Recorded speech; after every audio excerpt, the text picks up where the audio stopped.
Prinsip Roh dan Nyawa Pakatan Harapan.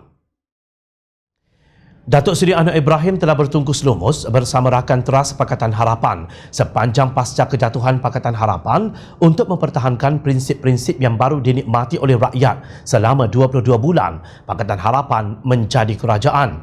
Kata Ahli Parlimen Parit Buntar, Datuk Seri Mujahid Yusof, menurut beliau Pakatan Harapan menang dalam pilihan raya umum ke-14 yang lalu atas prinsip yang diperjuangkan sejak sekian lama. Parti komponen dan kepimpinan masing-masing yang kekal setia dalam Pakatan Harapan teruji kerana mempertahankan prinsip perjuangan, kata Mujahid dalam satu kenyataan. Beliau melihat jalan panjang dan berliku Presiden Keadilan itu sebagai satu perjalanan politik yang sukar. Semua ini adalah kerana mempertahankan maruah dan prinsip. Tanpa maruah dan prinsip bukanlah Datuk Seri Anwar Ibrahim namanya. Prinsip yang dimaksudkan adalah tentang prinsip ketelusan, integriti dan keadilan yang membentuk kerajaan yang bertanggungjawab. Hasrat ini telah menyatukan parti komponen Pakatan Harapan mereka sebulat suara menolak rasuah, kebencian kaum dan agama serta mempertahankan prinsip demokrasi dan kebebasan sebagai keutamaan, tegas Mujahid. Dia berpendapat tumbangnya Pakatan Harapan setelah 22 bulan jadi kerajaan bukan kerana Pakatan Harapan hilang prinsip-prinsip ini, tetapi berlaku korek lubang dari dalam dengan Scheme of Things Tan Sri Muhyiddin Yassin dan sekutu subahatnya Datuk Seri Azmin Ali dan kroni mereka. Perikatan Nasional lahir atas janji palsu pensejajaran semula politik nasional kononnya. Kata bekas Menteri Agama Kerajaan Pakatan Harapan itu, Habuan Ghanimah, sebagai kerajaan sangat menduga UMNO dan PAS sebagai umpan sokongan berterusan kerajaan Scheme of Things Muhyiddin.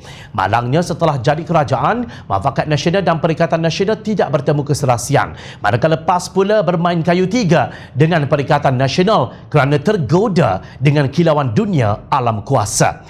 Perikatan Nasional dan Muafakat Nasional bertemu atas Habuan Ghanimah dan untuk ambil kesempatan kukuhkan kedudukan masing-masing. Tiada isu prinsip yang boleh dikaitkan antara mereka kecuali retorik Melayu Islam yang destruktif untuk menggamit sokongan, ujar Mujahid.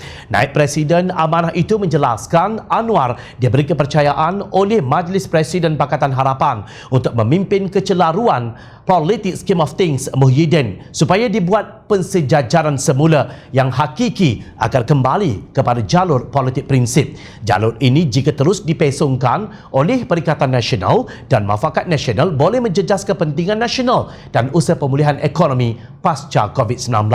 Mujahid menegaskan, saya yakin untuk bersikap praktikal dalam proses ini, kunci utama kejayaan Datuk Seri Anwar Ibrahim ialah berunding dan terus berunding dengan semua pihak. Rundingan adalah untuk mempertahankan prinsip-prinsip yang deminya Datuk Seri Anwar Ibrahim dan Pakatan Harapan diberikan kepercayaan.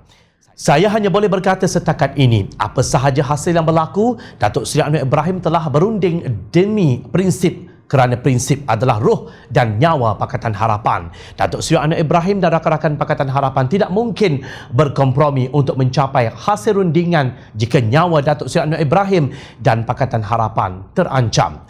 Dalam bahasa yang paling ringkas, tidak mungkin Pakatan Harapan akan menerima golongan kleptokrat seperti Datuk Seri Najib dan rakan sekongkolnya Datuk Seri Zahid Hamidi.